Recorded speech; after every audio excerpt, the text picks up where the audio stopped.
Bonsoir à tous. Nous allons maintenant démarrer une facture de Vulcain Logistique Transport. Pour ce faire, nous allons dans Comptabilité, Facture, et nous faisons tout simplement ajouter une facture. Pour éditer le client, nous choisissons un client. Dans notre cas, c'est Martin. Vous pouvez voir les informations de facturation. Vous pourriez changer l'adresse de facturation et mettre les informations nécessaires, il n'y a pas de souci. On l'ajoute à la facture. Donc là, on a Martin qui est prêt de facturer. On veut importer les opérations livrées entre deux dates. Importer détail transport. Hop, commencer l'importation. Et là, nous avons donc les deux livraisons livrées entre ces deux périodes. Nous avons la possibilité d'imprimer une facture sans logo, mais également d'imprimer une facture avec logo.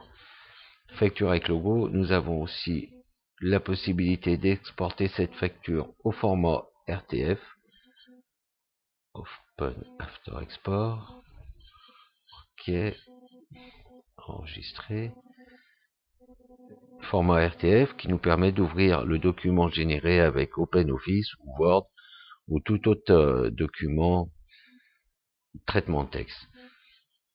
Donc nous voici dans la facture, le logo a bien été reporté, les éléments de facture ont bien été reportés. Je veux rajouter une ligne, je fais insérer des lignes en dessous. Donc là, je pourrais mettre du texte.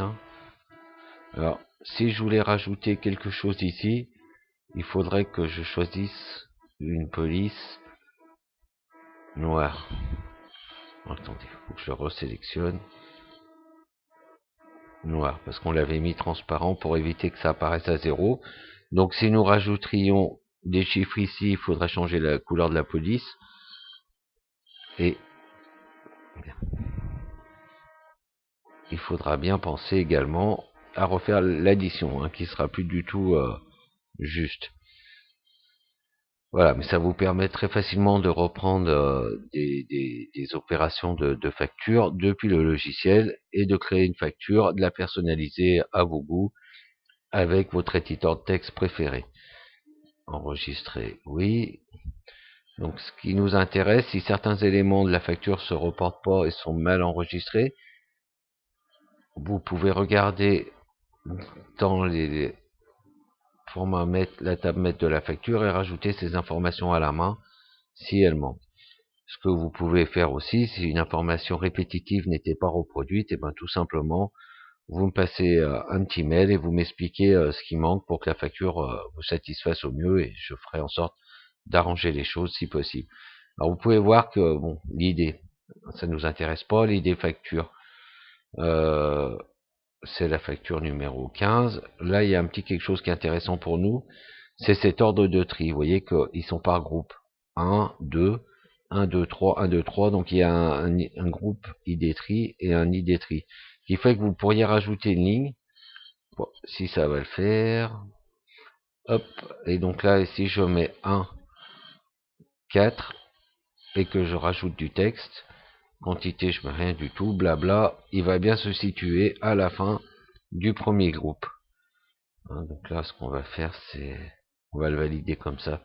Vous voyez, donc blabla se situe bien là, et ça nous permet de trier nos opérations. Donc ID facture, j'enlèverai plus tard, pour l'instant c'est pas très important.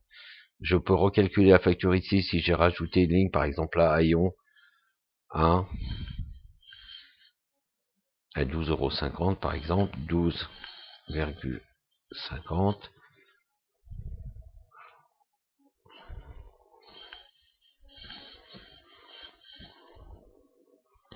Voilà, donc à partir de ce moment-là, si je recalcule la facture, et si je la réimprime, vous voyez qu'on a bien, ah blabla, il n'a pas enregistré. Il aurait fallu écrire Aion. On valide comme ça, calculer la facture, imprimer. Voilà, on a bien notre Aion dans la facture, et la facture s'est recalculée, elle est bien enregistrée. Voilà, bah, je pense que pour la facturation, vous savez tout. Si vous avez des soucis, utilisez les forums, contactez-moi par mail et je ferai en sorte de les résoudre. Bonne soirée à tous. Au revoir.